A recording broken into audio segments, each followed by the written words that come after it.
Welcome back, everybody, to the Nosebleed Sports Podcast. I'm Chris Witt, and with me, as always, is Mr. Adam Schmidt. Adam, how are you? Couldn't be better for what we're about to see here. Ladies and gentlemen, we're just going to get right to it. Today is probably the greatest day in the Nosebleed Sports Podcast history. Jot this down.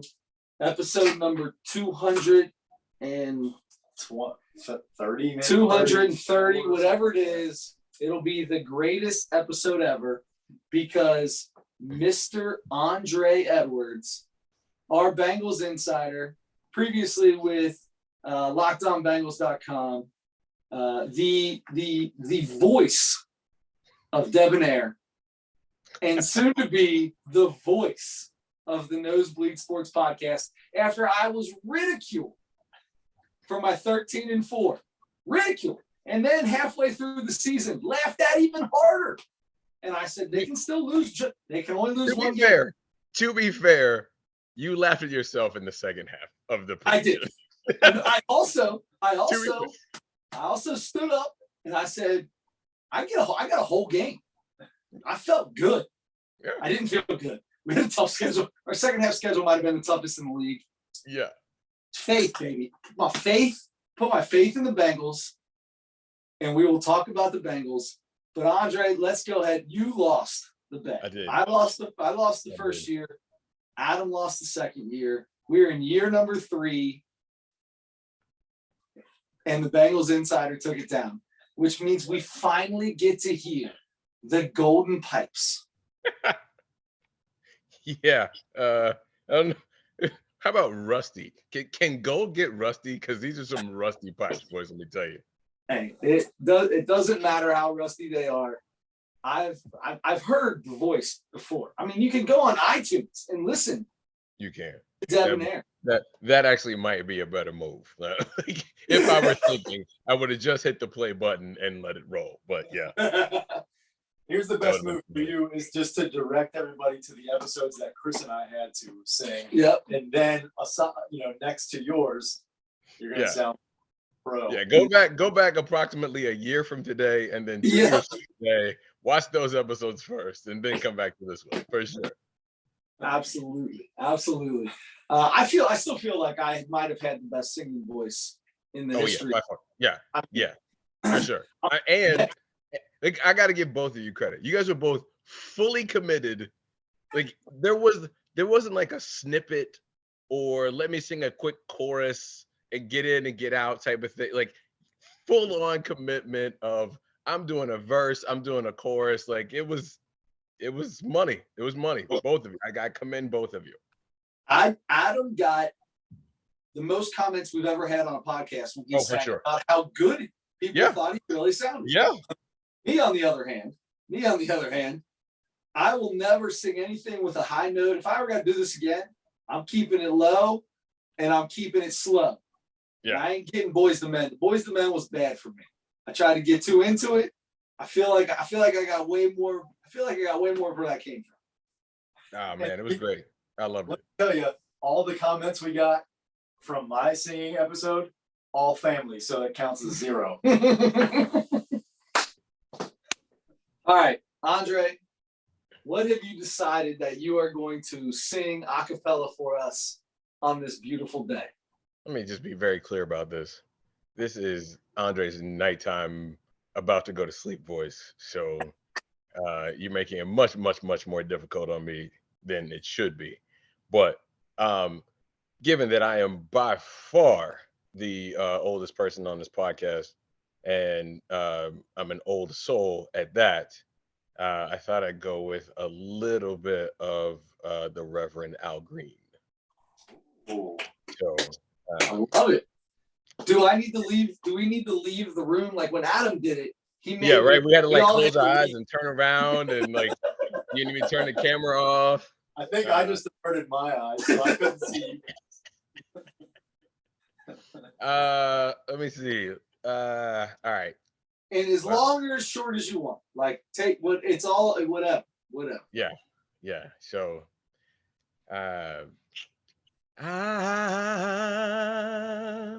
I'm so in love with you. Whatever you wanna do is all right with me. 'Cause you made me feel so brand new.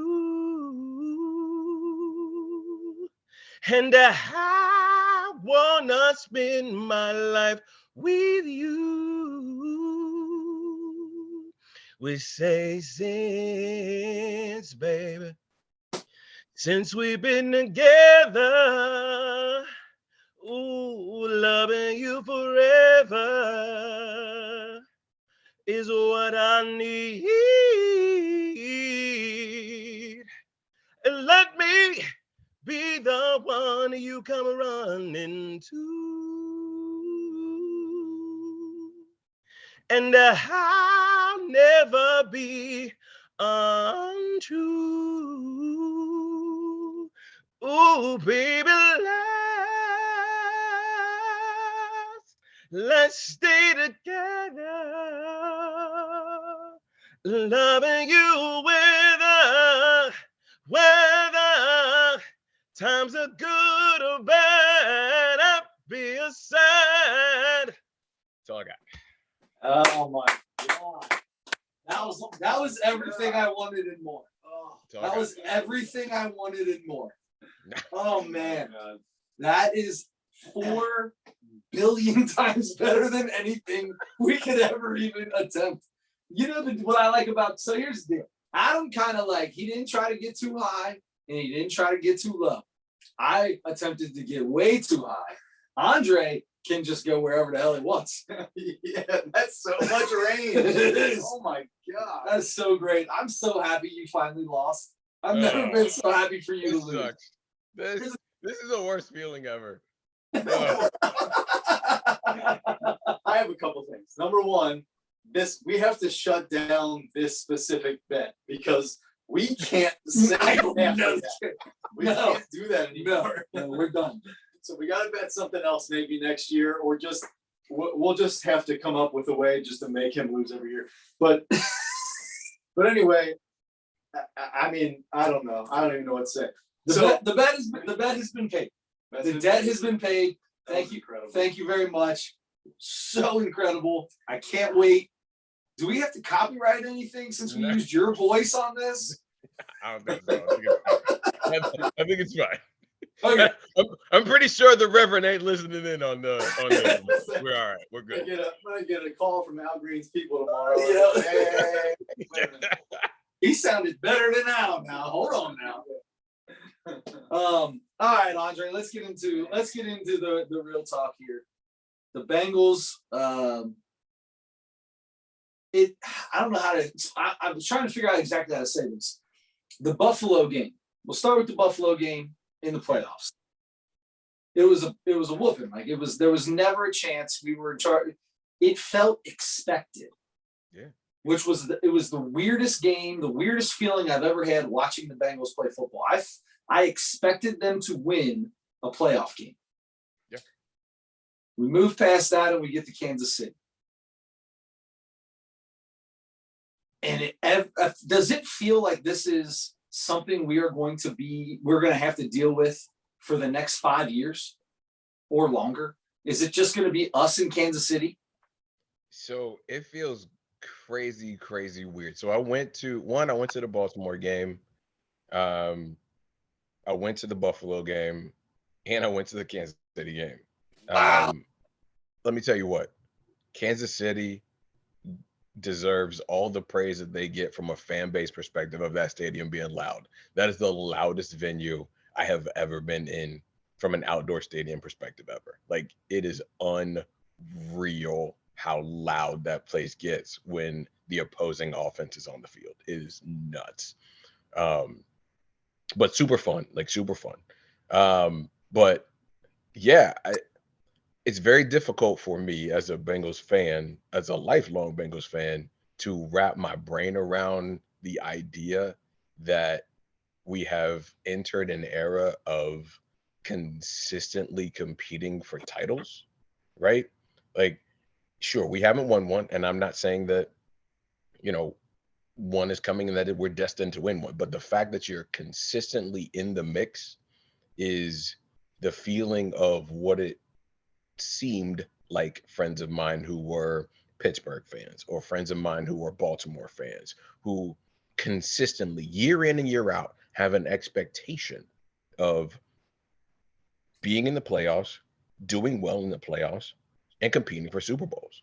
And I think these last 2 years, like last year was so much of I'm just so happy to be here and experience this whole process, to this year, to your point of like, no, I expect to win this game.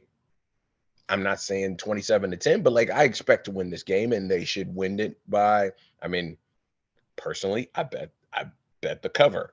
I think the spread was 8 points or whatever it was, or 10 points or whatever it was at that point in time. And I bet that they would cover. Mm-hmm. And so, yeah, I think we've reached an era of there's a level of expectation that has been raised. I think during the Marvin Lewis era, it was please just win a playoff game. Please just win a playoff game. And we've raised that bar. They've raised that bar to, man, we could actually mess around and win a Super Bowl. So do we want to talk about the Kansas City game at all? Or do you just want to get into next year? I'm going to leave that up to you. I'm going to leave it up to you. So I asked you guys for a week between the end of that game and coming on here. One, in part, because I know I lost the bet and I had zero voice after screaming my head off at the Kansas City game. Mm-hmm. But two, I was an emotional mess from being in the stadium, not always fully understanding what was happening and what was going on, having Kansas City fans being like, wait, we're playing third down again? Or yeah, what? Wait, you can't reach a ball out on a spot, pull it back on your own, and still get credit for progress. Like that's just not the rule. That's not how it works unless it's the goal line. Like that's just not how that works. So I probably would have gone on some extremely long rant last week that just wouldn't have been productive for the show. So I don't mind talking about the Kansas City game. Clearly, there were some questionable, at best, calls or non-calls. I probably have more beef with the procedural mistakes, like judgment calls of was that holding, was that a block in the back, was that roughing the passer. Those are all judgment calls that a ref needs to make, right? And they get missed. They get missed in all the time. Game, all the time. All the time. And so, yeah, as a Bengals fan, am I upset because they missed those calls and it seemed like they went against my team? Yes.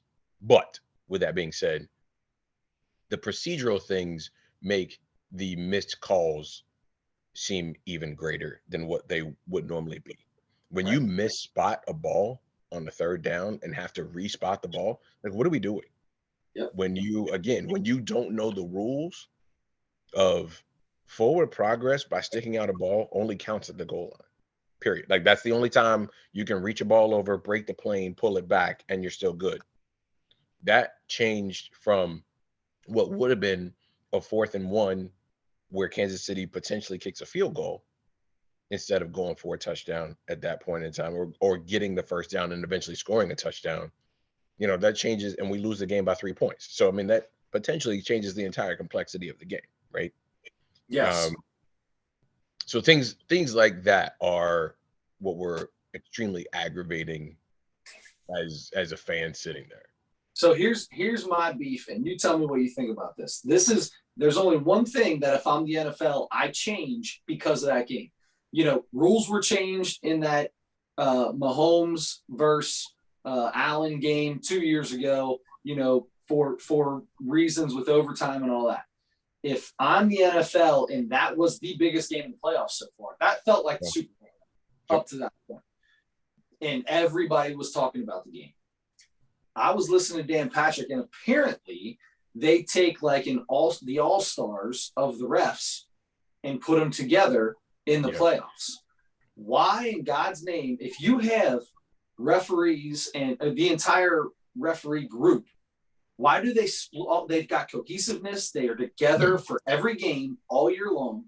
Why in the playoffs would you split up these, what is it, 6 guys, 5, 6, 7 guys? Why would you split these 7 guys up and have them work with a totally different group of people? Yeah.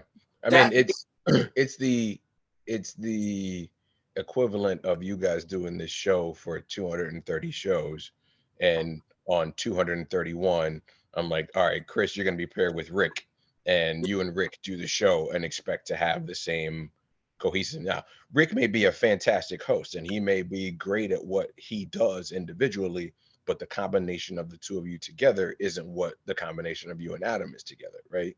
And so I appreciate the idea of rewarding the best individuals, but perhaps they should take a look at rewarding the best group of referees. Because look, I'm really good, hypothetically speaking, at rules and the rule book. I study the rule book in and out. I know every single rule. You're good at making judgment calls and being able to stand by those and being like, nope, this is exactly what I saw. This is how I saw it. Great. Adam is good at another part of what we do. And without all 3 of those pieces working very well together, you get 2 guys who are really good at the rule book, but nobody who's really good at another piece of things, is when problems arise, like they did during that game. Like the 3rd down, spotting the ball, pumping the clock back. They pump it to 10, and then they go and spot the ball, and then they go. All of a sudden, they're blowing the whistle. Which that's the other thing. They said it's so loud in Kansas City. It is. City had the ball. Yeah. It was still that loud when Kansas City had the ball. When I tell you it was insane how loud it was in that stadium. Like even when they were quiet, it was still loud. That's what I'm saying. Kansas City had the ball when all that was going on. So that's when they're supposed to shut up. Yeah. So that's impressive to me, I guess. Give Kansas City their props.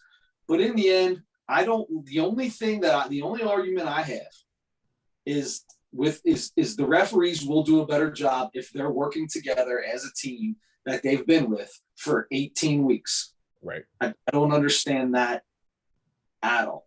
That's the one thing I think should be changed. Because to be honest, I think the Bengals got beat in that game. They had 2 opportunities with under 5 minutes to win that game. 2 opportunities. Yeah, look here. You're gonna tell me before the game starts. You tell me, Andre, I'm gonna give you a tie score. I'm gonna give Joe Burrow the ball with 2 minutes left and 2 timeouts. You good? Let's go. That's a W right there, baby. Sign me up. Let's go. Right? Like, and I don't care where the ball is. I don't care what's happening. Heck, and you even tell me like, and I guarantee you at least 1 first down. Yeah. Right. So you guarantee me at least a first down. So that means I don't care if it's 1st and 10 on the 2. You're guaranteeing me at least 1 first down. Joe Burrow's got the ball, 2 minutes left with 2 timeouts, and all we need is a field goal. Let's go. That's a wrap. Yeah, 100%. All right. Do you have anything you want to talk about the rest of that game about? I really don't want to talk about that game that much at all. I just wanted to get out the referee side. For me, that irritated me. Well, the only thing I want to automatically look at the least penalized team in the league getting so many penalties. I mean, I think that's bigger than the officiating. I don't know. I mean, like I said, at that point, the Bengals were getting beat all game. I felt like the Bengals were getting beat in that game. And we were lucky. I feel like we were lucky to have an opportunity. Maybe not lucky. I would not say lucky. I would say the defense played very well. Right? The defense did their job. And football is the ultimate team sport. And as much as the offense sputtered in the first half, the defense did the job of holding Kansas City to 3 points instead of 7. And if you take it at that, of man, the offense started real slow, but the defense held a minute, and then the offense came on and did what they were supposed to do.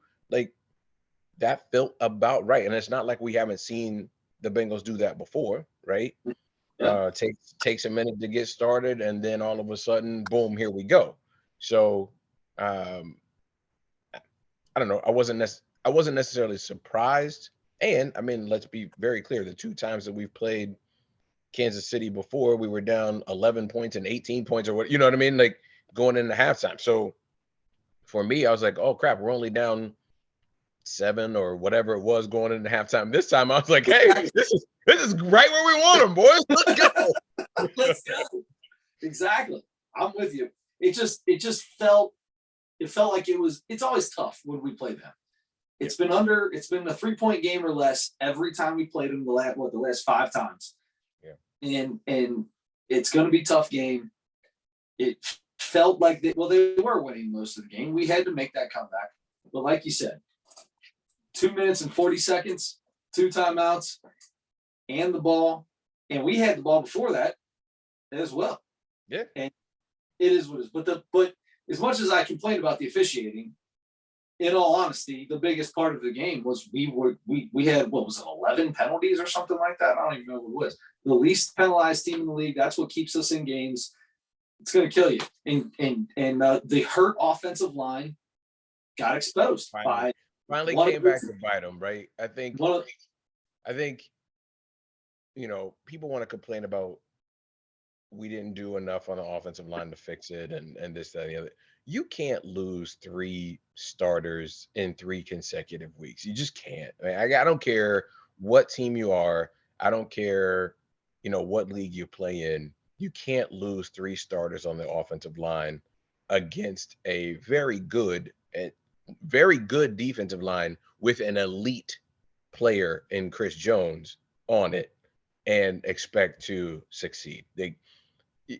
It's one thing to do it for a week with one player. It's one thing to do it for 2 weeks or maybe 2 players. Like, you're trying to do this on multiple weeks with multiple players. Is just tough, man. It's so hard to do that because the other teams are now watching film. They see what your weaknesses are. They see a Max Sharping who they didn't have film on. Now they're like, oh, okay, this is what he does wrong. Oh, Akeem Adeniji, who was okay for a couple of games. Oh, this is what really gets that dude, right? Jackson Carman, who actually played relatively well at left tackle. Like, I'm not at all complaining about what he did, but he's also just another person that you're tentative and unsure about, and you have to game plan and compensate for. All right, are we going to need some help over here? Are we going to need some help over here? Do we need help up the middle? Like, you can't help everywhere. Yep, I totally agree. So that game's over. I hope to God, help me, please. That Kansas City loses the Super Bowl. No, that this continues. I want, more than anything, for Burrow Mahomes to be the new Manning Brady or whatever else is out there. I love that. I want to play these guys every single year, and I want it to be fun because they like each other. I love that it's good. It's not a we want to beat you up, whatever, right. Williams, whatever the guy from the Niners after getting your head kicked in and you just throw an eagle across the field. Right. I don't want it to be like that. I want it to be great games every time, tough losses no matter who loses, but competitive. And I would take that forever. As long that's what I want. And if we can continue this, I'd love it. But there's one way to continue, and we're gonna have to put a team around ourselves. You know who the free agents are, the big names that are out there: Bates, Bell, Hurst, Flowers, D. Ryan, Pratt, Sharping, which whatever. Eli Apple, obviously he's walking. Yeah. But so they're gonna pay Burrow. And as much as I love all Cincinnati fans, and we want Tom Brady to come here with his billionaire wife and not take as much money. But if you think about Tom Brady, when he signed his second contract, he still wasn't that dude at that point. Right. He was being carried. So yeah, he wasn't the highest paid player, but he wasn't that guy. Things move on, win another Super Bowl or 2. Anyway, Joe Burrow's going to get his money. They got to pay him. He's not. We're not going to get a hometown discount. None of that bull crap ain't going to happen. All right. So Bengals fans out there, I love you. and I love the thought and the wish. It ain't gonna happen. He's gonna make a lot of money, and in 4 years, it's gonna be a bargain. But they're gonna get it done. It's already been said. They want to get it done now. Get that done. Where does that leave us with this defense? Because a lot of these guys are defense. You got both your safeties. You got your middle linebacker who all of a sudden learned how to play pass protection. Who learned how to not pass protection. I get you. Coverage. Yeah. What happens from here? Let's just start with the defensive free agents that you let go, that you have to focus on. And then what is your idea on what happens in the draft and all that? So, in my opinion, Bates is gone. I mean, they already drafted his. They drafted his replacement, and they tried for 2 years to sign him, right? I mean, they gave in their opinion, their best effort to sign him, and it didn't work, and that's okay. And I don't think there's any animosity. I don't think there's any bad feelings or anything like that at all. It's like, we tried, it didn't work, and you move on. So they drafted Dax Hill, and you just keep it moving, right? Yep. I do believe that they make a pretty strong run Bell, because you would really hate to have two brand new safeties back there, especially if Anarumo stays, right? And Bell quietly is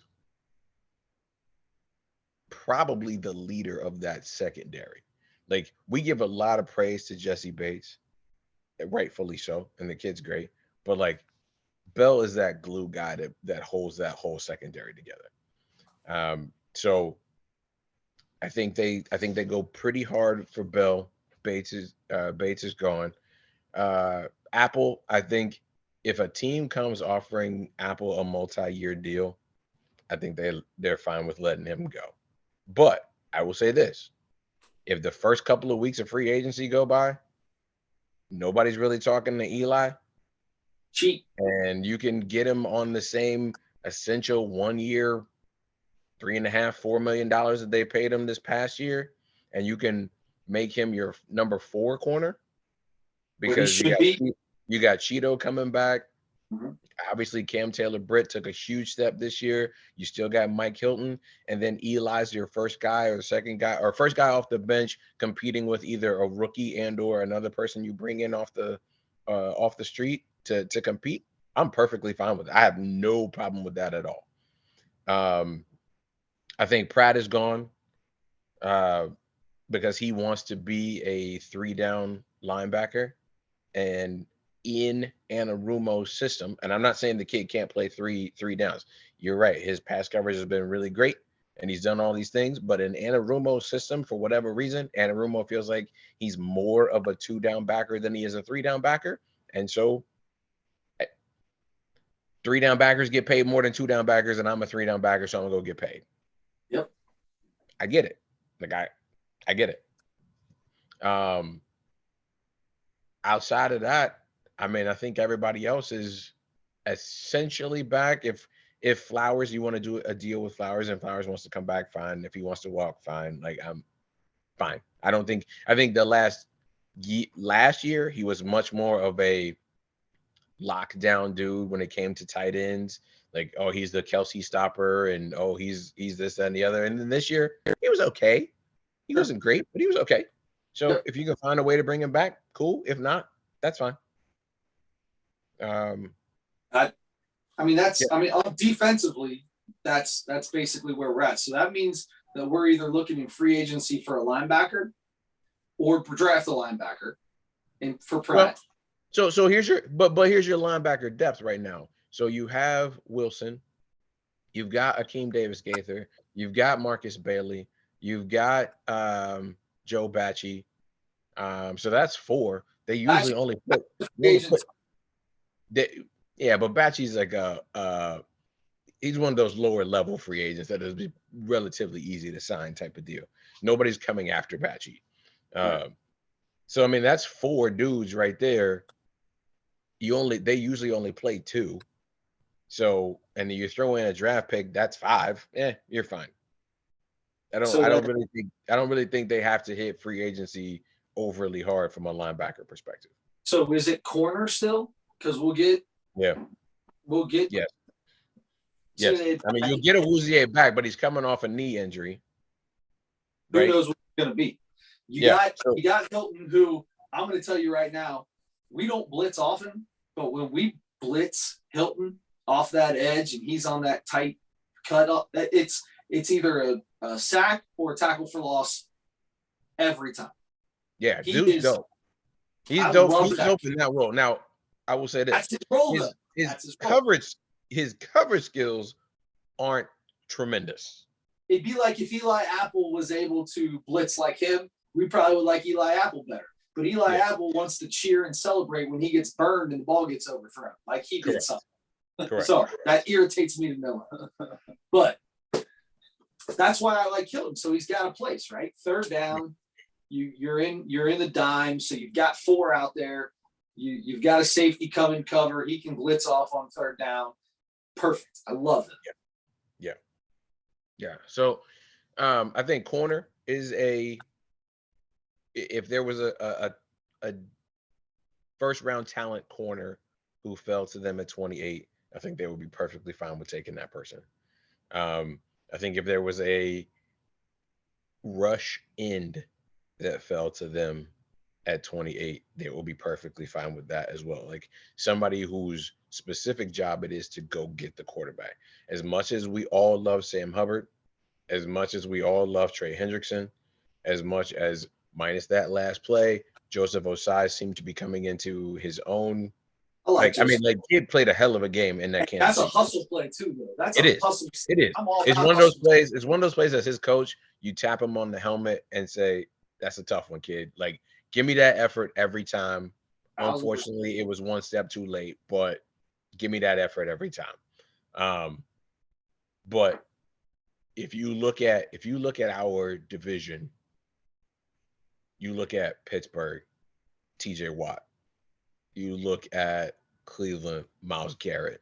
Like, we don't have anybody of that caliber to go and disrupt the quarterback. I mean, look at the 2 teams in the Super Bowl. You got Chris Jones on one side. You've got what's the kid's name on Everett? Say it again. Everett, isn't that his last name? Is that his? I can't remember the kid's name. Well, they got it's the 2 best defense. It's the 2 highest team. But they had like 75 sacks or something. 20 more. Reggie White. Yeah. That's it. Correct. 20 more sacks than the Chiefs, who were second in sacks. Yeah. Like, it's absolutely bananas when you think about coming after the quarterback. And we don't have anybody like that, right? Like, Hendrickson is very, very, very good. Hubbard, very, very, very good. But do you game plan around those 2 dudes? And that's what this team needs. Somebody that you look at and go, "Oh crap, we got to figure out how to stop that dude. And if we don't, he'll wreck the entire game, just like Chris Jones did for the Bengals."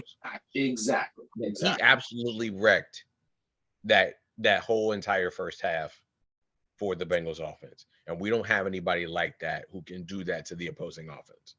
Hassan Reddick. That's who I was thinking of. Yep. Yes. Sorry.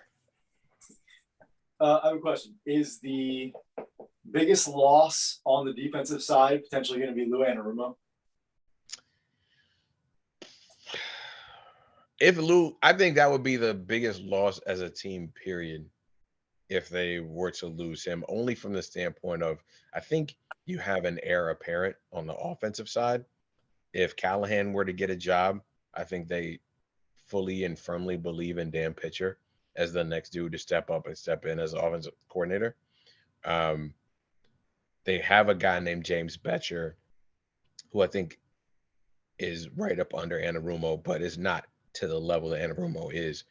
But what I did just hear today is that Arizona won't make an announcement on won't decide on their new head coach until after the Super Bowl. So my guess is, or my thought is, or my hope is, I should say, that they want to interview the Eagles coordinators before making a decision, which would hopefully bode well for Anarumo.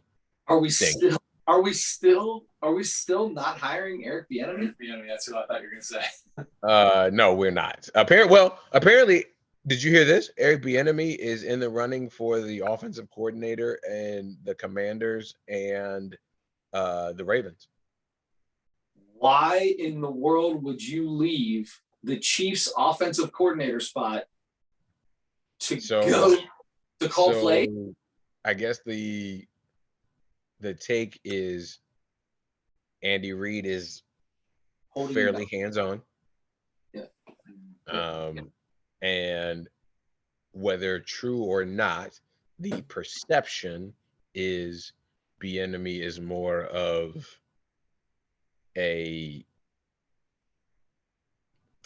assistant in helping put things together, but really Andy Reid is the one designing the offense. System coordinator. He's a system coordinator. So how do you get yourself a better opportunity? You go out and prove that you can do it on your own. Yeah. Makes sense. I got you. All right, let's talk about the offensive side before we get you out of here because it's getting late, brother, and I ain't trying to keep you up too long.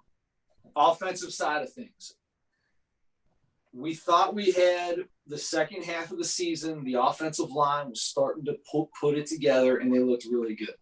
Yep. Are we looking to do anything with this offensive line? Do we need to see where these guys come back health-wise? Is that a priority in the draft or in free agency?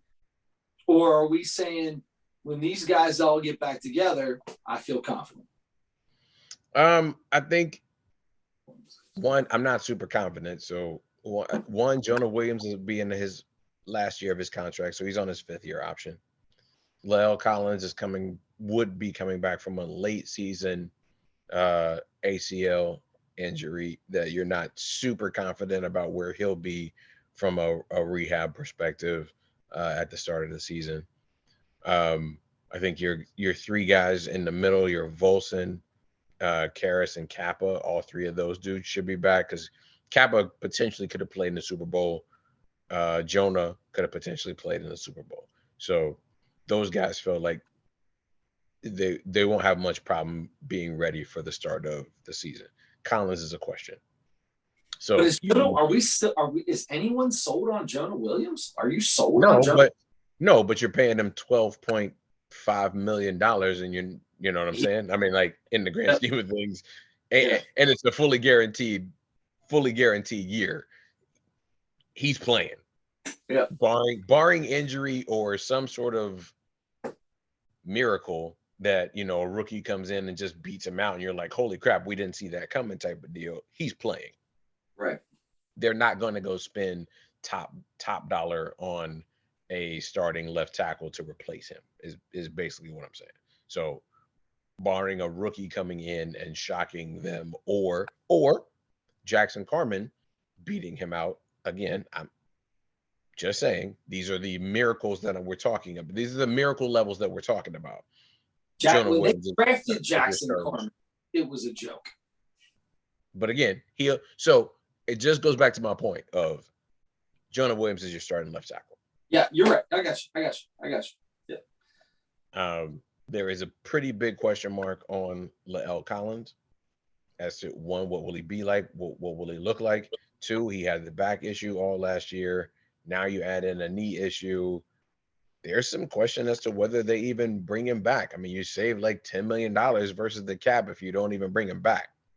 So, then you're looking at, either free agency and or drafting a right tackle to come in and play. Yeah. All right. So you've got the Mixon P-Ryan thing. P-Ryan's a free agent. A lot of people in Cincinnati say he's the better running back. I think they are both very good running backs. I still think Mixon is a very good running back. But there's a lot of talk about Mixon, letting him go. What would that do to the salary cap? Keeping him, letting him go, and can P. Ryan be a 3-down back?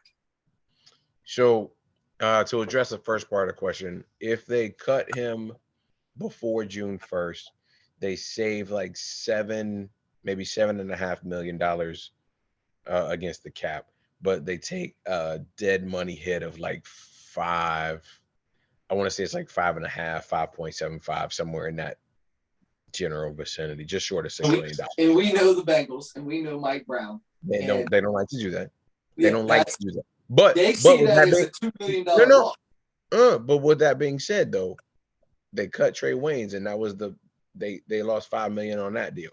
So there are some things that are changing with the Bengals that you need to take note of and realize what's going on and what's happening. So, but if they make him a post June 1st cut, then they save $10 million versus the cap, and he's like I think the dead cap is like 2.5 or 2.75, somewhere in there. The only problem with making them a post June 1st hit is that money is not available to you before June 1st. Exactly. So they have a decision to make there if they decide to cut Mixon or whatever it is they decide to do with him. Me personally, I don't believe that paying Joe Mixon $12 million next year is worth the level of production that Mixon gave you this year. I just don't. I love me some Joe Mixon. Like, that's my dude. I enjoy his energy. I enjoy his personality. I enjoy all. He got his life put together too here. You know what I mean? He got his life put together. No matter what happened, this thing from whatever just happened. All that aside, it's all dropped. All that he got his life put back together. Right, and I've enjoyed watching him become the person that he's become. With that being said, I'm in the business of being a fan of this team. And can you imagine this team with, hypothetically speaking, instead of Joe Mixon, Isaiah Pacheco? Instead of Joe Mixon, Sanders from Philadelphia. So you got to draft that, though. You got to draft that. Sure, but you can draft it in the 4th round. The 3rd round, and save millions of dollars in doing so. And get potentially just as much, if not more, production. Yeah, potentially. I mean, I don't know that if you get a top end running back out of this draft, which is going to be 2nd or 3rd round. I don't know. Isaiah Pacheco was a 7th round draft pick. But I'm saying if you are focusing on, like you're saying, I need a running back because we're getting rid of Mixon. You're going to get a running back in the 2nd or 3rd round. Potentially, let's just say. Or maybe you like a guy that's going to drop. Let's just say, even if you go 3rd, that's still going to be a top 5 running back probably that's coming out of this draft. And we all know how many young – it happens every single year. There's 5, 6 rookie running backs that tear it up for 3 years. Yep. And it's gone. Yep. It's Mixon. It's that story of that. I'm 100% in for that. I love Joe Mixon. I wish him nothing but the best. P. Ryan's a terrific blocker. As much as everybody loves him, he's a change it up back. He's not I don't personally think. Look, he's here's how you describe P. Ryan. If you need 3 yards, he'll get you 4. If you need 6 yards, he'll get you 4. Yeah. Right? I mean, that's Samaje in a nutshell. He's not breaking off any super long runs. He's not super explosive. He's the grinded out, gritty, nasty, dirty yards. Yes, he'll catch a screen pass and take it 30 yards on some random play. But in general, if you need 3 yards, he'll get you 4. If you need 6 yards, he'll get you 4. And he'll put his face mask in the chin of a 6'7", absolutely, 400-pound tackle. And let's go. And he'll get you 4 yards. Yep. 40 yards carry, that's not bad. Yeah, I'll take that. Hey, that's first down every 3 plays. Absolutely. That's first down Absolutely. every 3 plays. All right, Hayden There's Hurst. value in that for sure. Hayden Hurst. I like him. Sign He's him? also 30 plus years old. May Yeah, he have played, yeah, he's well, like he 30. played He's like baseball and 31. then went back to college. He got drafted, played baseball, then went back to college, played 4 years in college, got drafted, and this is his second year with the Bengals or third? No, this is his first year with the Bengals. Well, who was he with before the Bengals? I don't know. He Maybe started when he got drafted by Baltimore, third or and then he fourth went year in to the then he league. went to Atlanta. He's been around that long? Yeah, so he was in Baltimore, and then they drafted who's their beast of a tight end in Baltimore. Yeah, I know what you're talking about. Yeah. That dude. And then he left there and went to Atlanta, and they messed around and drafted Pitts. All right. So are you signing a 30-something-year-old, long-haired, energetic, like but that's, and I say all this as a joke, but energetic team guy who's going to do whatever he can do. That all comes down to how much, because there's a veteran, he's at this point in time that puts him in that veteran cap, right? So there's a minimum that you have to pay him. Is he signing for that minimum to stay in Cincinnati, or is he going to go find money? Nah, I would be like, Hayden, we'd love to have you back. Here's what we're willing to offer. Go out, see what you can get in free agency. If you can get more than what we're willing to give, kudos to you. Same thing as they did with Uzama last year, right? Of like, CJ, we would love to have you back. Our fans would be completely heartbroken if you don't come back. But here's what we're not going to do. Pay you 3 years, $24 million. We're not doing that, right? No. And so if you can go out and find 3 years, $24 million, more power to you. We'll go find Hayden Hurst. And I think that's exactly what the Bengals would do this year is, Hayden, we would love to have you back. Our fans would be devastated if you left. But if you can go find a 3-year deal paying you $20+ million, for the contract, more power to you, brother. We'll find somebody else. Yep. So that's more along the lines of a draft pick. As long as we don't draft another Drew Sample in the second round, then I'll be happy. I'm totally fine with that. I think the Bengals have come a long way. Damn, that was a joke. It was a bad joke. No, but I think they've come a long way in deciding the identity of the people they want in this locker room and what they need to win. And at this point, does Taylor actually like walk up and go? He start walking around with a little bit of clout. You know what I mean? Like, hey, this is my team, baby. I'm going to tell you what fits in with my team. Does he got? He got that pool with the Browns now, and what's his name? Who's not the GM? Duke Tobin. Duke Tobin. Does he got that? I think in listening to a couple of dudes like Potts and Radicevich. So Potts is their dude over college scouting. Radicevich is their dude over pro scouting. They have a system, and like one of the things I've always admired about the Pittsburgh Steelers, and I hate the Pittsburgh Steelers, but one thing that is undeniable is they find players who fit exactly who they are, right? Yep. And I will hate James Harrison, and then they replace him with the next James Harrison dude, right? Yep. I will hate Troy Polamalu, and they replace him with Minka Fitzpatrick. And I will, like, whoever it is, I will hate that dude, Hines Ward. And next thing 10 years later, now they got this Pickens dude. Now I hate him too. But they find guys and they fit those guys. The guys that they pick fit the mold of who they are as a team. And I think the Bengals have decided this is who we are as a team. And these are the players that we are going after who fit what we do. Instead of trying to take a player and forcing him into the system, here's the system. Let's take dudes who fit the system. I love it.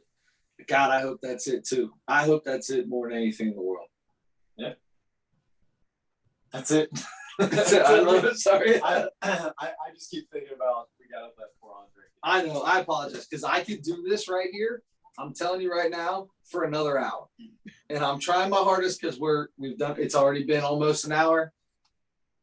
I want to let you get to it. I'll leave it up to you. If you want to do the Mount Rushmore, you're more than welcome to jump on this rope. We'll do it. We'll knock it out quick. Yeah. It's one of my it's a fun Mount Rushmore this week. This is the weirdest Mount Rushmore ever. Well, you got to understand, Andre, we've been doing Mount Rushmores now for close to 100 episodes. There ain't a lot of Mount Rushmores left out there, brother.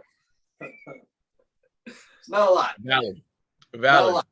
Yes. So last week I turned around, boom, right to my left. I see a bottle of cleaner. It just came to me like that.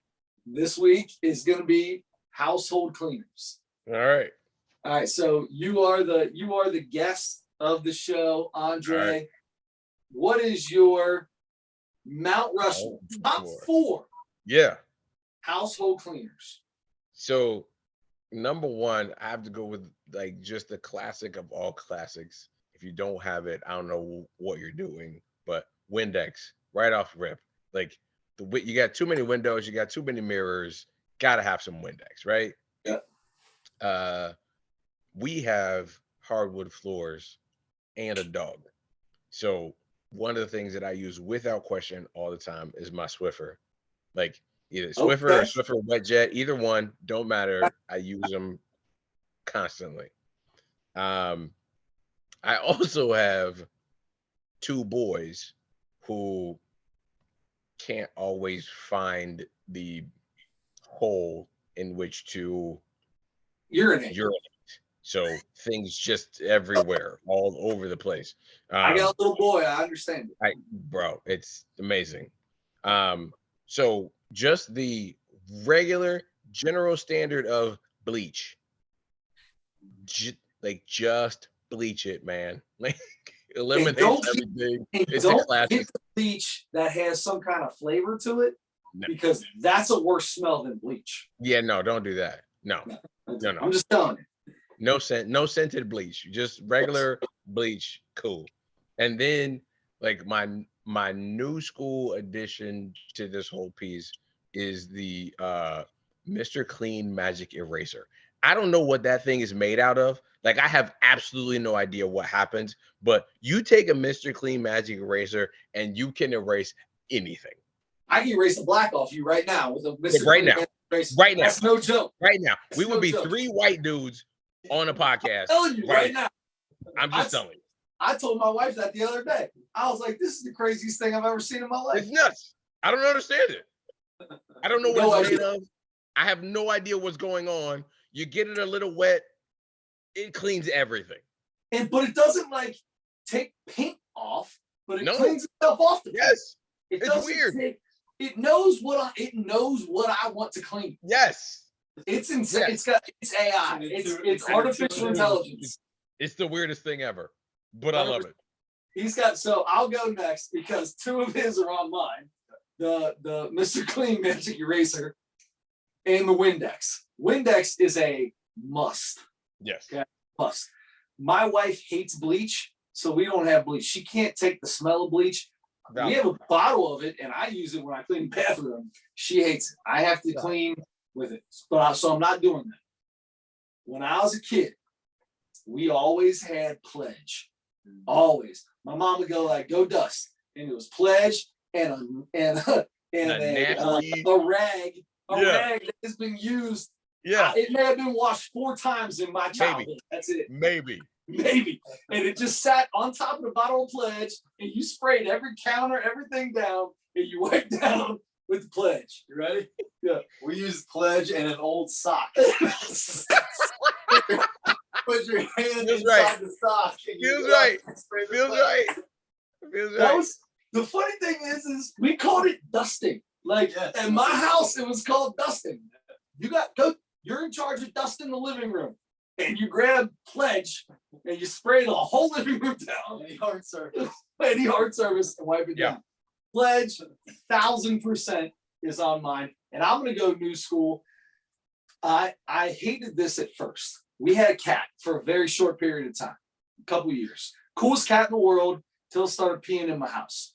And there's no worse smell in the world than cat pee. And we bought this stuff called Odoban. I'm going to tell you right now. Not only is it a cleaner and a disinfectant, 99% of the germs and all that, but bro, knock it out. It knocked out that smell. Wow. Really? Killed it. That's a hard smell. I spray that on the carpet. I spray it on a hard surface. So we always have Odoban in the house now, and I just use it as regular cleaner. Probably never heard of it. I'm just throwing it out there. I don't know how it works. Again, I don't know how it works because that smells the worst smell in the world. I still got rid of the cat because I was tired of cleaning that shit. That's because cats suck. I hate cats. Correct. Told my wife when we got it, I hated it. The cool thing about the cat is it played with the dog. Like the dog would put the entire cat's head in his mouth and drag it around the house.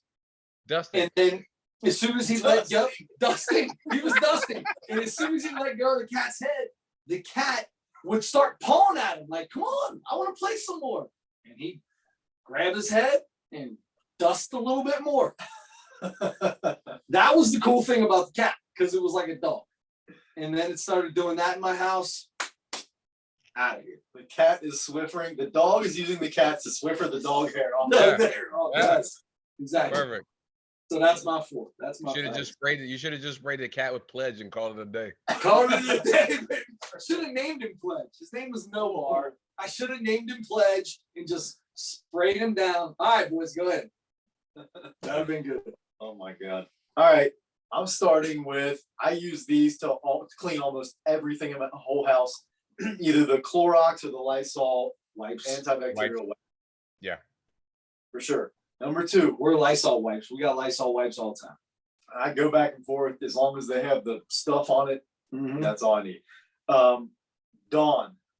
Dawn, it's technically dish soap, but you can use it to clean so many things. If you find a duck full that's covered in oil, Valid. You Valid. can squirt Yes. all the Dawn on it. Facts. Yeah. Facts. Like you need to take a carburetor out of a car and put it in your sink and clean it. Like Dawn, Dawn. it's amazing. Dawn, take Dawn with a little bit of hydrogen peroxide. Any stain you have anywhere.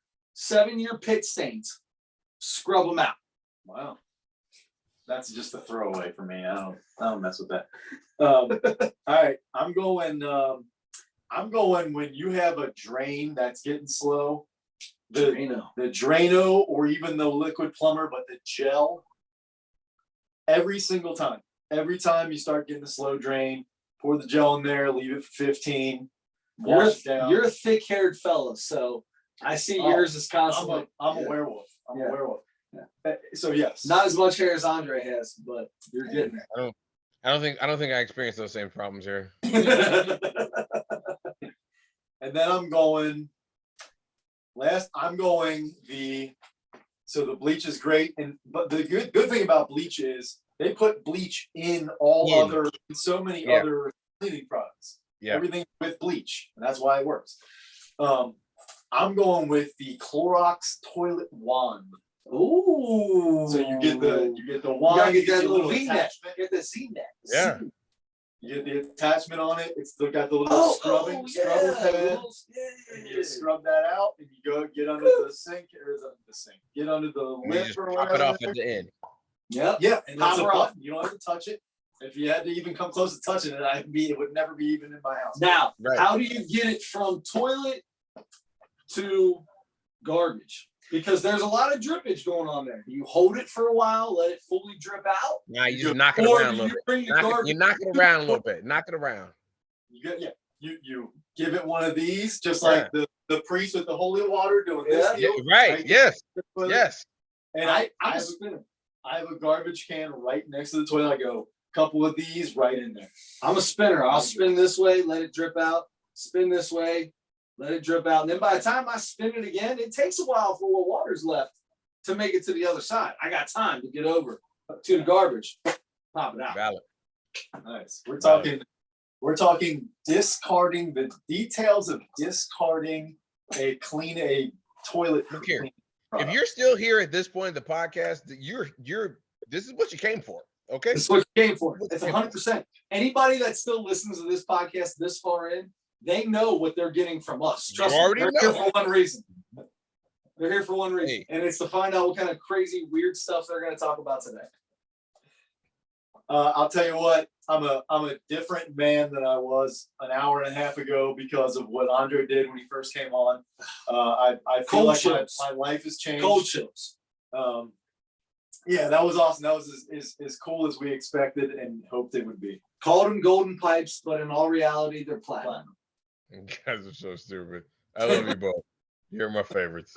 For Thank sure. you. Thank you so Love you. much. Go to bed, Anytime. brother. We love you. All right, we'll talk to you soon. See you, buddy. Thank you. See you. All right. Andre Edwards, ladies and gentlemen, I'm going to tell you what, the man never, ever fails to make this the best podcast there is. I don't know how many times I'm going to. I for the first 100 episodes, I listened to every episode front to back.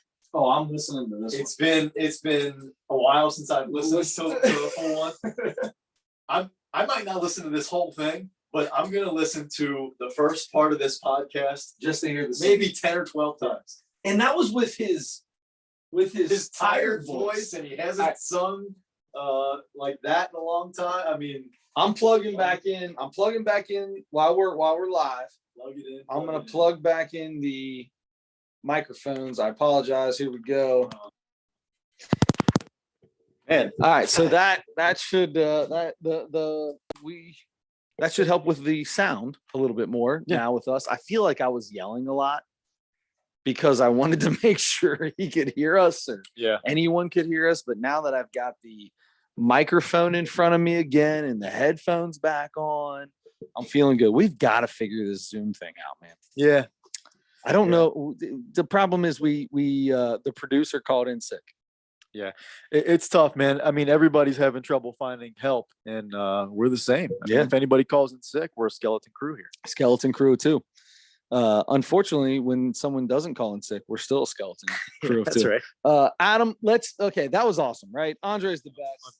Yeah. Let's get on to a segment that I'm really excited for. We always do the Reese's. We've got Reese's. It's usually at the very beginning. I got these a couple days ago. I hope they're not smushed. They're in my car. They're not going to be freezing cold like Adam's. Adam always brings me the best because he brings them straight out of the fridge, and that's the only way to eat any kind of chocolate. So we're going to go here. Here's what we got today, buddy. You ready for this? Do you have any idea what we got? No, They're big but they're cups. thick. Yeah. They're big cups, right? So we've got the big cups. This is the Reese's Puffs. Whoa, Big cup. Reese's Puffs big cup. Have you seen these anywhere? No. Neither have I until I was in Toledo. And like we said a lot of times, some of this stuff is regional. You know what I mean? They'll let them out in certain Really is. spots and we don't know what's going on. My dad sent me a thing saying they had Reese's Puffs big cups, but I haven't seen them. I'm in Toledo. Boom. I immediately grab them.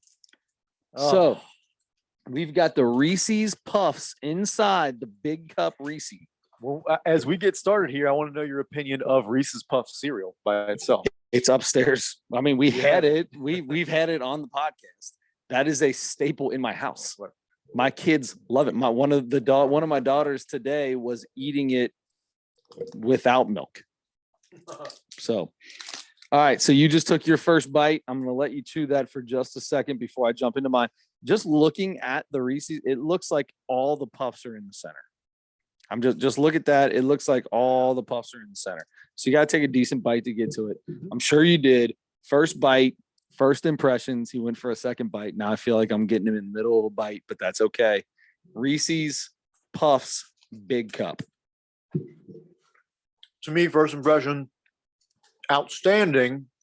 And why I think it might be is because I don't taste the Reese's Puffs very much. It's just a crunch. Mhm. That's it. And it's a little bit of a crunch. It's not like a peanut crunch or some kind of nut crunch, Like a crisp crunch. which I love. Mhm. I'd rather have that than a heavy Me too. peanut crunch. Yeah.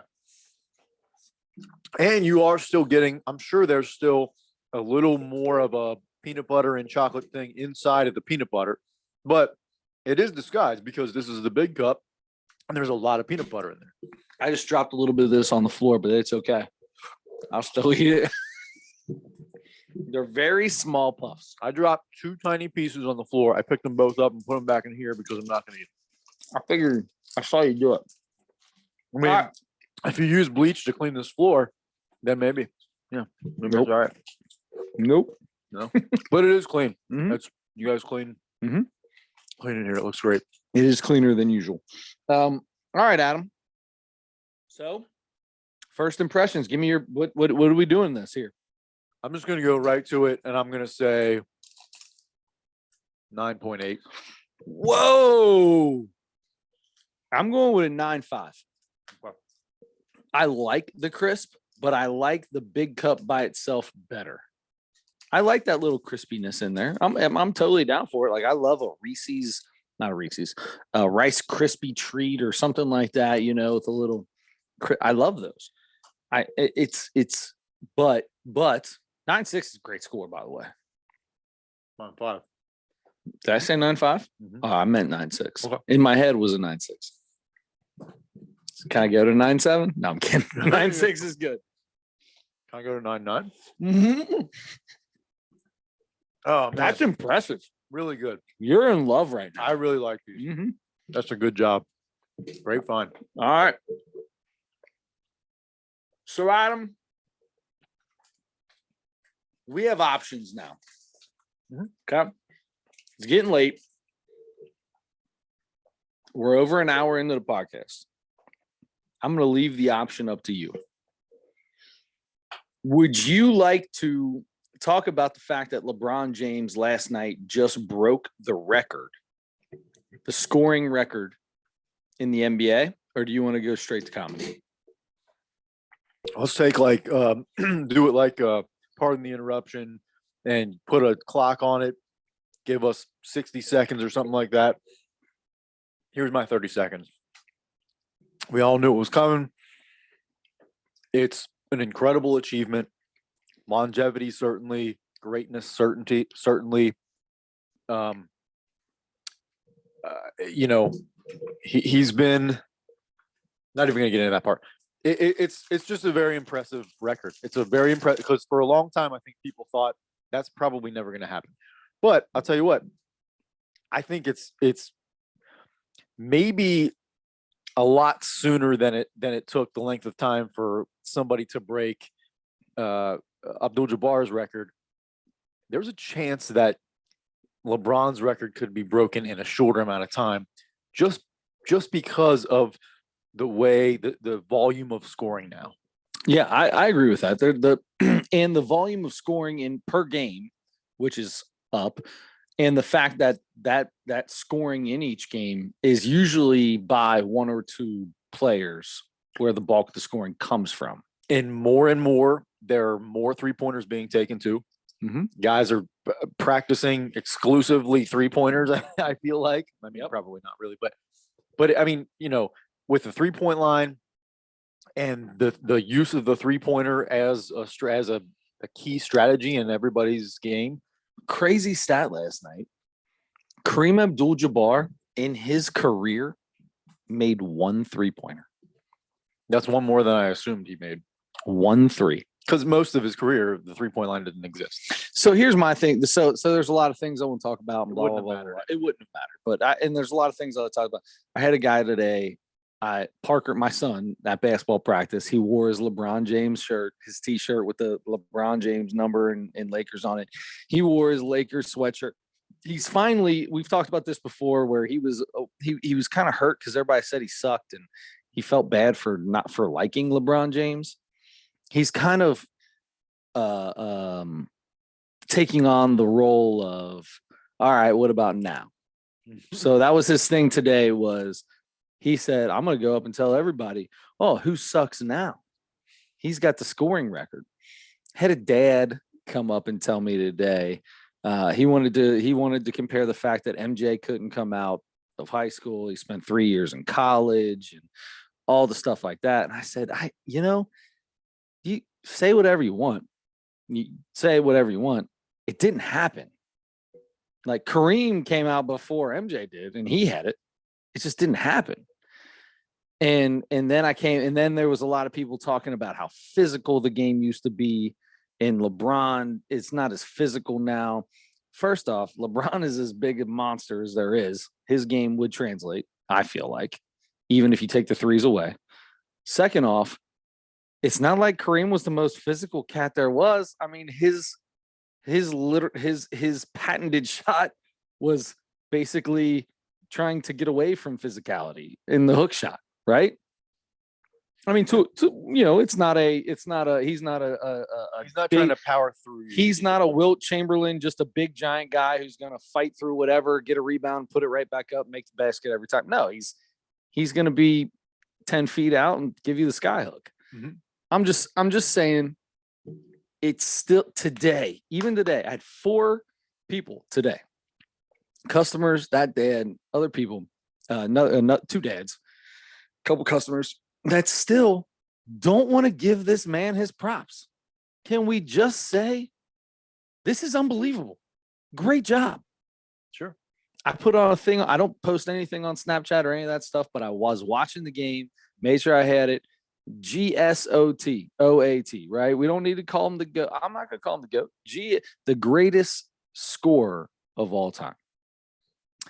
Oh, Here's what it is. He's got the most points of all time. He's the greatest scorer of all time. He has the most points of all time. You don't think that he's been unstoppable for even in that game last night? Did you watch any of it? I turned it on when he had 6 points to go, and I fell asleep about probably 90 seconds after he made. I fell asleep pretty quick afterwards too. We didn't miss anything afterwards. I knew they were going to lose that game.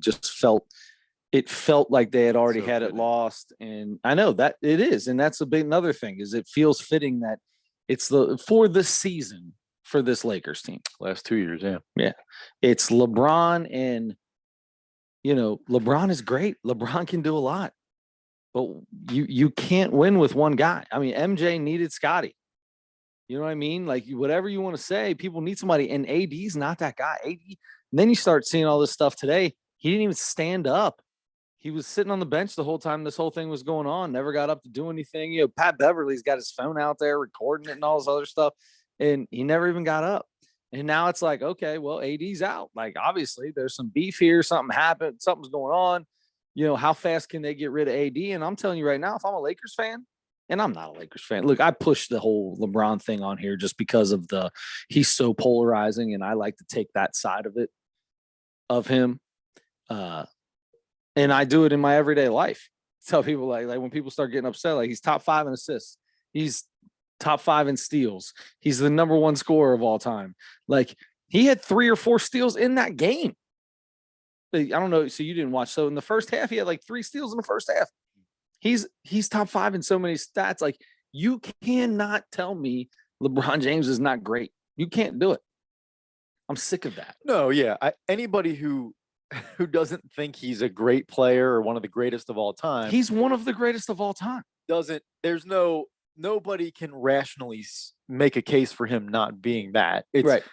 Most people, I think, don't like him because there are a lot of people that don't like famous, popular people. There are a lot of people that don't like him for speaking out, speaking his opinion politically and socially. Yeah. There's also a lot of people that don't like him because they say he cries like a baby all the time. Guess what? And he does. Watch the NBA. Watch any other NBA game. A lot of guys. LeBron James is known and is the most popular person in the league. Watch the whole NBA. It's nothing but crybabies. They're all whining and crying every play. Draymond Green might be the worst of all of them. So right before we, maybe an hour before we started here, coming off of that loss last night, one day after LeBron James broke the scoring record, the Lakers are finalizing a deal to land Minnesota's D'Angelo Russell, Malik Beasley, and Jared Vanderbilt in a trade including Mike Conley and picks to the Timberwolves, and Russell Westbrook and a lightly protected 2027 LA first round pick to the Jazz. Wow. So Westbrook is in Utah. And the Lakers are getting D'Angelo Russell, Malik Beasley, Jared Vanderbilt. D'Angelo Russell comes back to LA. Comes back to LA. I don't know that. That doesn't sound anything. I mean, it doesn't sound like they made that doesn't sound like a splash.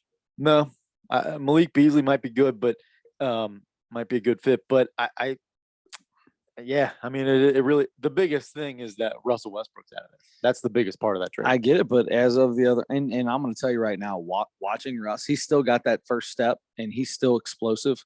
He missed 4 easy layups when he was getting to the basket he was getting to the basket with ease, but missed every time something didn't look. I have not watched a lot of NBA this year, but it looked like Russ when he got the ball in his first 2 steps, but it did not look like Russ around the rim. He's got a little Chuck Knobloch deal going, huh? He got a little yippy thing going, and he hit 2 threes, which was weird. Yeah. So it was like a weird. He can airball a 3 or hit it off the side of the backboard, or he can knock one down from 40 feet sometimes if he wants to. Yeah. Those years that he was by himself in OKC when he was averaging a triple-double every year, he was making game winners from 35 feet away. But then also you're losing games sometimes because he'll shoot 21% from the field. He'll shoot you out of a game. That's the other thing about LeBron is he's so efficient. He's not putting up a ton of shots all the time. His field goal percentage is incredibly high. And for a wing, right? And you call him a wing, call him a 3, 4, whatever you want to call him. The guy can play. He is a 1, 2, 3, 4, and 5. He even said that yesterday. Oh, I didn't hear. But yeah, that's him. I mean, you can't put a number on LeBron James. He plays every single position. Yeah. And he was 11 for 17 when he broke the record. Like, that's incredibly efficient. That is very efficient. Yeah. Yep. And you think about guys that put up a ton of scoring for years and years. And I'm not putting Michael into this, but you look at guys like Allen Iverson and even Carmelo Anthony, guys like that won scoring titles, but they put up, 30 shots a game, 25 shots a game. Like, you're gonna drop something pretty decent when you're shooting at a high rate like that. Anyway, I just wanted to give my man his props. Congratulations to LeBron James. I know a lot of people dislike him for whatever reason you want to dislike him. I don't care. I'm just talking strictly basketball. Yeah. I'm not saying anybody's the GOAT, although I heard somebody really cool describe what they said. I think it was Chris Canty. And I text myself because I wanted to. Oh, yeah, bring that up. So how would you describe what you would, how you would base your rating for the greatest of all time? Like, what are your things you're looking at to call somebody the GOAT, which is starting to get really annoying, by the way. It was annoying like 8 years ago when everybody started saying it constantly. So I apologize for doing this then, but no, at the same time. But we're talking greatest. It's much easier to swallow when you say greatest of all time. Yeah. Because that's really hard to say. It seems like it should be very simple, and it's, just somebody who can take control of a game almost at any time, control the game on the offensive and defensive end, I think, and whose team wins a lot because they do what they do. Right. So, and wins championships and wins in the finals and goes to the finals a lot. Yeah. So Chris Canty said competitive greatness, being the best when the game is on the line and leaving a lasting impact on the game. Michael Jordan left as lasting an impact on the game as there is, not just on the basketball side, but on the business side. Mm-hmm. He is the original brand, right? I mean, literally to this day, he signs people to his brand, and that's how they start their brand. Right. Like, everybody talks about what's my brand. You need to have your brand when you become an athlete. Now that's how you make extra money. He's the originator of that in my mind. Yeah. That's a lasting impact. Obviously we know he's a stone cold killer when it comes to anything else, but so who would you say, if you had to say the greatest of all time quarterback, would you say Tom Brady right now? Do you just automatically say Tom Brady? Yeah, probably. Yeah. So if you had to say greatest of all time basketball, you would say Michael Jordan. Yes. Right. Would you say that a big part of the reason Michael Jordan is the greatest of all time over LeBron James is because he won 6? He was in 6 and won 6. Is that part of it, or is there more to it? Is that a big part? Is that the biggest part of it, or is there more to it? No, it's definitely part of it. It's a big part of it. but there's way more to it. And I think the way he did it, I think the type of player he was, the fact that he could dominate on both ends of the floor, his IQ was incredibly high. He was just like I don't really like the term alpha or alpha male, but it is a thing, and he was that, and it was like he controlled everything, and that he's not the greatest because of that, but what he got out of himself and his team was because of that. You don't think LeBron could be on that same level as getting something out of his team? Look at the teams in Cleveland that he took to the finals for years and years and years. That you don't think that was him getting the best, the absolute ultimate out of his team? Yeah, I mean, he made a lot of guys better for sure. But it was, his teams were a lot of him doing everything, and then everybody else kind of filling in here and there. At least those Cleveland teams, those early Cleveland teams. Even the later Cleveland teams. In the later Cleveland. I mean, say whatever you want with outside of you're right. Yeah, Kevin Love, but Kevin Love was more like Chris Bosh, right? Where Kyrie was David, where Kyrie was Dwayne Wade. Yeah, but Michael had everybody on his team, and he had way fewer household names and stuff. I mean, he had a Hall of Famer in Scotty for sure, and Dennis Rodman. But he got so much out of other guys, and they were not only really good offensively, but they were just as good or better defensively. Sure. It's different. Yeah, it's different game too. And it was because Michael demanded that. Yeah, 100%. I totally agree with that. And so, and I'm just throwing all these things out there, right? Sure. I'm just putting this out there. We're not even debating. I'm not debating. I am 100%. I'm not debating that, because that's not a debate in my mind. Right? It's not a debate. I'm going to tell you. So I heard another thing that was pretty cool today. A guy was talking about somebody came out and go, well, Michael went to 6 and won 6.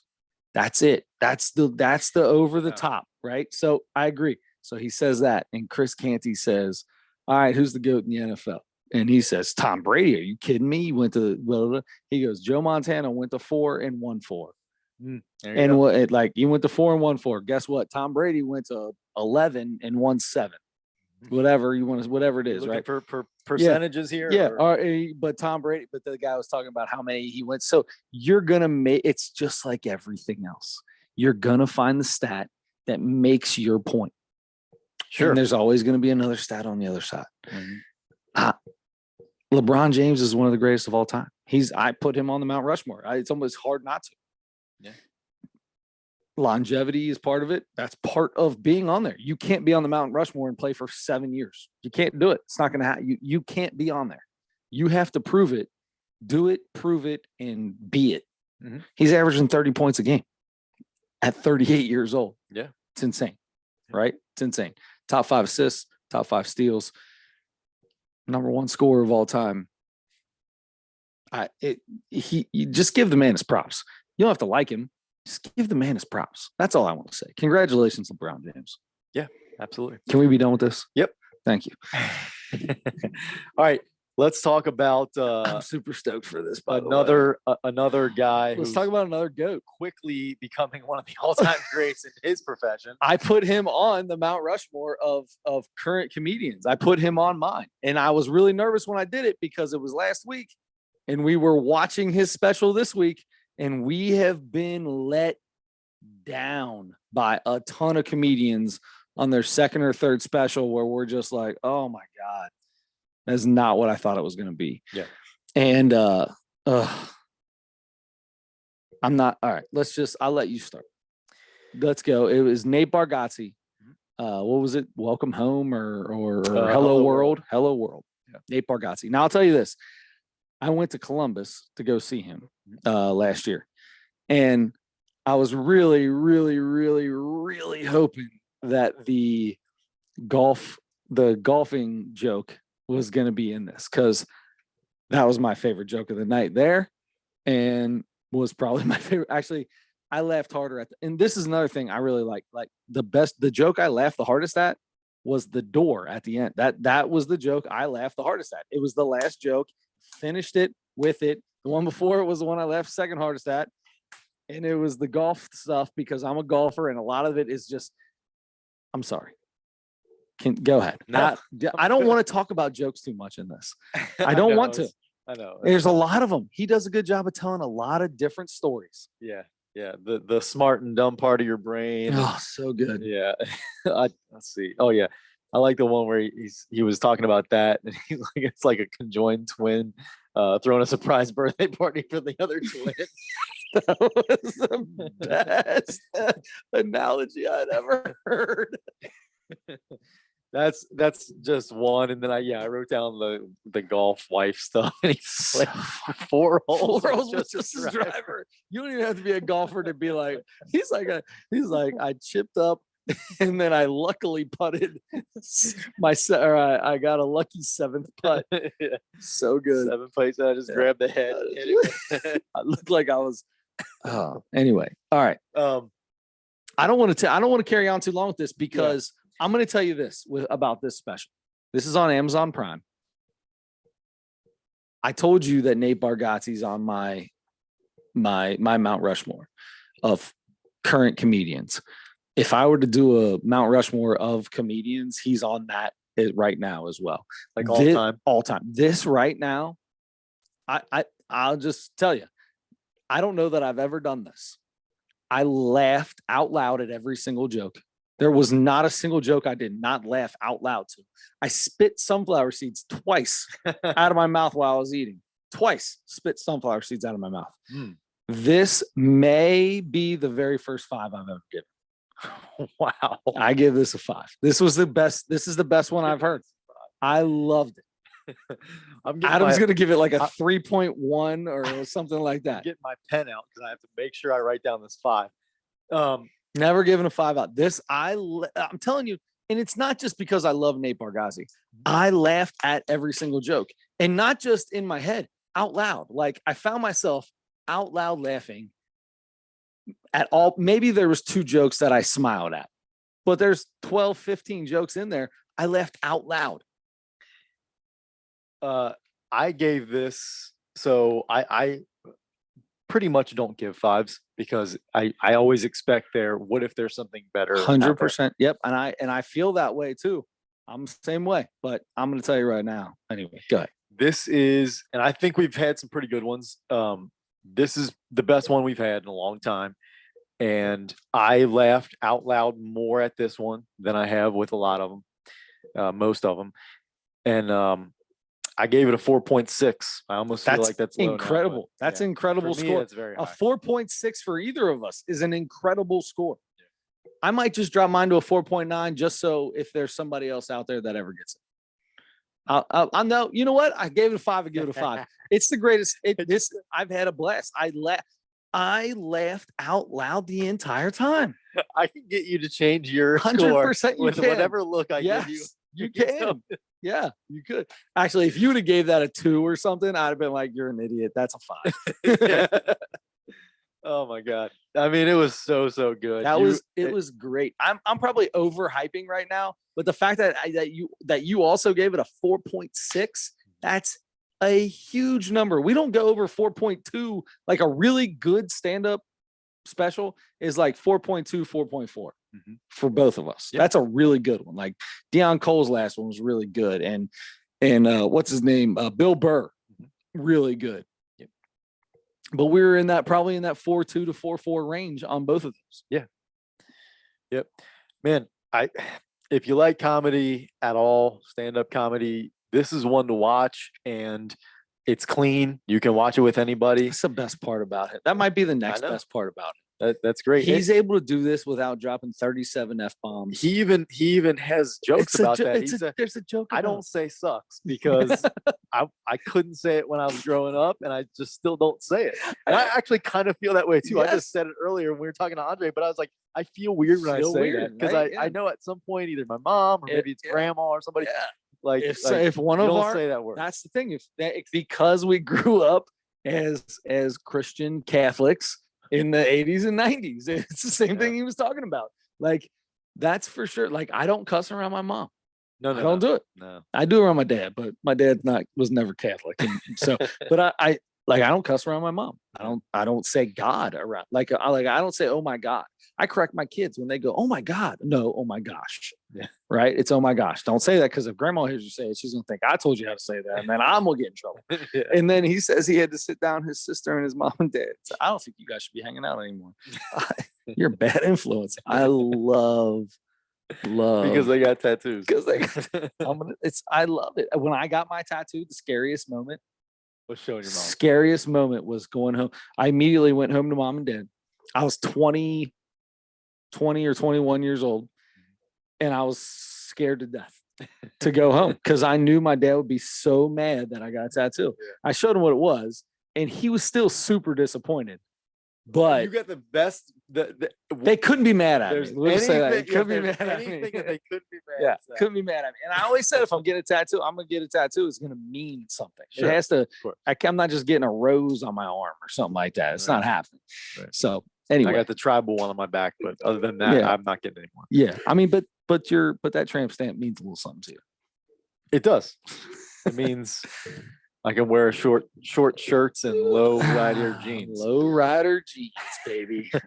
Short shirts and low rider jeans. Right. Yeah, crop top, low rider jeans. That's what I wear. Yeah. So I Well, make sure everybody sees my tattoo on my back. Well, if they're low rider jeans, they probably see your whale tail hanging out the back too. Yeah. On that note, my friend, we've got to come up with a Mount Rushmore, and we have to come out with a comedy special. Yeah, we do. I think, is it my turn for comedy? Yes, you've got comedy. Okay. I've got Mount Rushmore. Do you have a Mount Rushmore ready to go? I was thinking about one, and there's it would be fairly easy for us. I don't know how entertaining for everybody else. Okay. For some folks, because a lot of our listeners are from the same area we're in. Yeah. So it might be okay for that.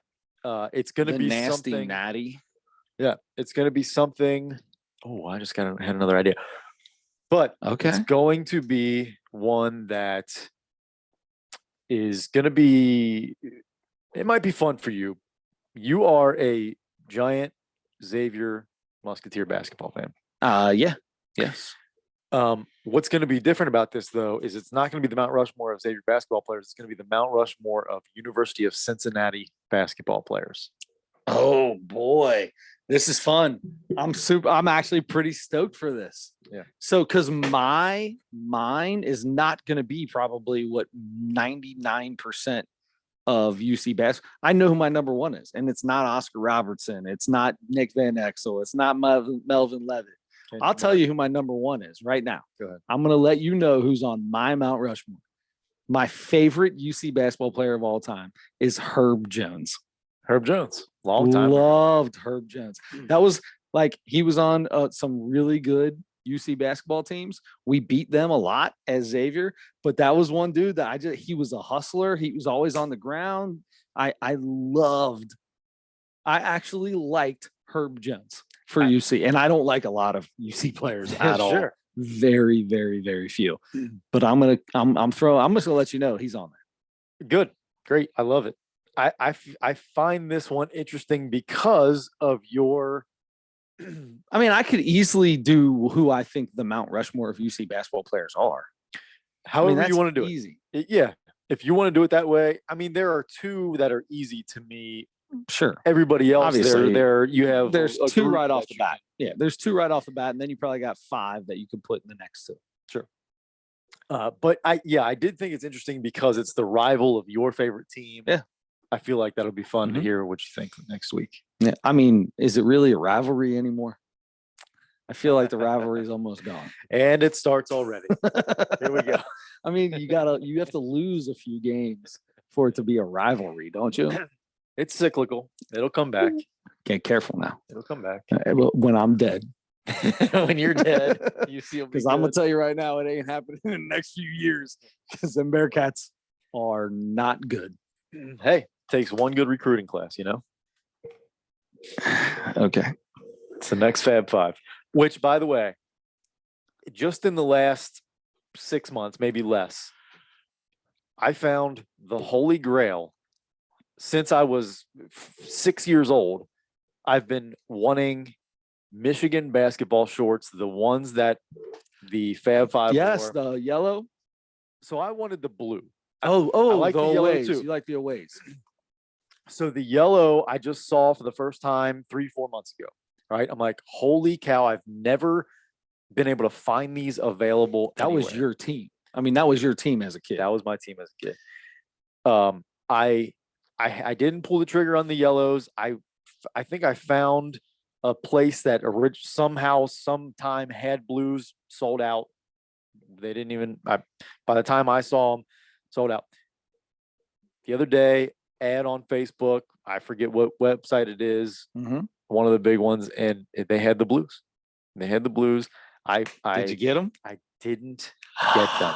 Wow. Well, it's because here's my imagination on this. Tell me. Because Xavier's been doing this, and I won't buy a pair of Xavier basketball shorts anymore. Not because of the length. I know that's the first thing most people probably think. If you're a diehard listener, I gotta have a short below the knee. You know what? I've got some shorts that are at the knee now. They're Xavier shorts. I love them to death. I don't wear them as much as I wear other shorts. I'll wear them during Xavier games and maybe wear a longer shirt so I can get a little tuck down on them.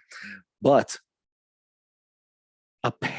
when you're buying a pair of these shorts now from Michigan or from Xavier, from where, they're like $50 to $80 for a pair of shorts. Oh yeah. That right there is enough for me to go, those are sweet. Not happening. Yeah. These are, I'm trying to remember. For I know a pair I took of a screenshot. gym shorts. Yeah. And these are the authentic ones. Right. That's how the ones that I've been getting here lately. I've got the white with the baby blue running man, not the baby blue. What do you call that? Royal blue. Yeah. Running man. I've got and a lot of these are Christmas presents from my mom and dad. Or just, I've got the black that they wear now a lot. I've got a lot of different ones. Regularly $125. Oh, with the code passes. Whoa. $93.74. Chris Webber, they describe them as Chris Webber. Michigan Wolverines, Mitchell and Ness, 1991 authentic shorts. Then they better be long because that's where the long came from. I mean, that started at Michigan in that Fab Five. That's where they came from. Yeah. Those are it. I love Those it. are the ones. I'm still thinking about it. I just can't pull the trigger on a pair of shorts for that price. I just can't do. I mean, I talked to somebody about it. I sent those to somebody, and I said, I've been looking for these shorts for like 35 years, and they're like, if it's been that long, buy 3 pair. I'm like, sorry, I'm not paying $300. I can't pay. I'm not doing no. 3 or whatever. I wouldn't do it either. I love them. Listen, you love them. They are what they are. Sometimes you just got to have a little Easter egg that you're always looking for, man. Yeah, that's not bad. You know what I mean? That's not bad. Yeah. Yep. When it's right, when the time is right, you'll know it. Man, I sure as hell wouldn't buy 'em. I mean, if I never see him again, though, I don't know. Anything's possible now, so probably always be there. All right. All right, it's my turn. I don't know, man. I'm struggling here. I'm not finding a lot of good. Is there some new comedy that I'm missing? There's always new comedy. Yeah. What am I missing here? We can do something old too. I mean, I'm just gonna do something. It's got 2022 on it. Could have been the end of 2022, so it may be halfway new. I don't know who this guy is. Veer Das. Oh yeah, Veer Das. Okay, Veer Das Landing on Netflix. Came out last year sometime in 2022. Oh, Veer. I thought it just came out in like the last 2 weeks. It says 2022 on here. I mean, where it's at on my phone, looking at the app, it seems like it would be relatively brand new, but it says 2022 on it. So either way, yeah, could have been December. Veer Das Landing. Let's go with it. I love guys that all the comedians because you listen to all the podcasts. I love when we come across one that's I just looked on Netflix. He's got like 4 Netflix specials. Yeah. So it's not like he's brand new, but I just haven't come across him. So I'm excited about this. Are you a Pete Holmes fan? A little bit. Yeah. I mean, I like, so he like Pete Holmes can be a little aggressive sometimes. Can't he? Not aggressive, but he's a fun, silly guy. Is Pete Holmes the one? Yeah, he's a fun, silly guy who kind of looks and sounds like Ritter. Yeah, John Ritter. Yeah. Yeah. I like Pete. I like him. I like Pete Holmes a lot. He quotes Veer Das a lot. Oh, really? Yeah. Okay. Yeah. Well, this should be good then. I think so. I Yeah. think it'll be good. I don't know if it's going to be a 5, but It's I'm not going to be excited. any Nate Bargatze. Yeah. Dude, I maybe I'm a homer. Am I a homer in this case? Tell me. Don't lie to me. Am I a homer?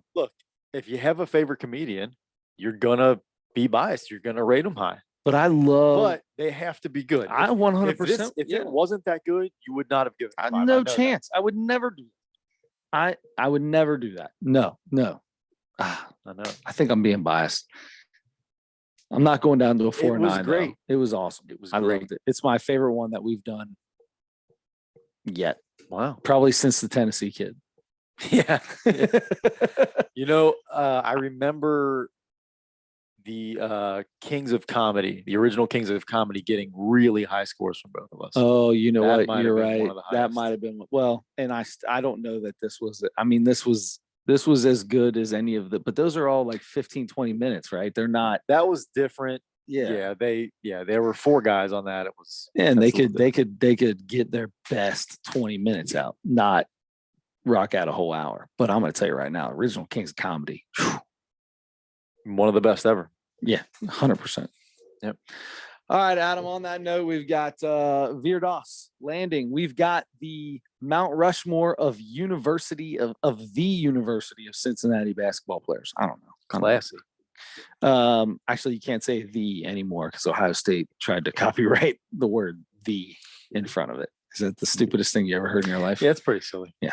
So till next week. Oh, by the way, Dad said I need to come up with a new finishing line. It's time to kill the Is it? Yeah, so we're gonna have to find something. It's only been 3 or 4 years, so we have to find a way to come up with something new. But until then, don't forget to turn your headlights on.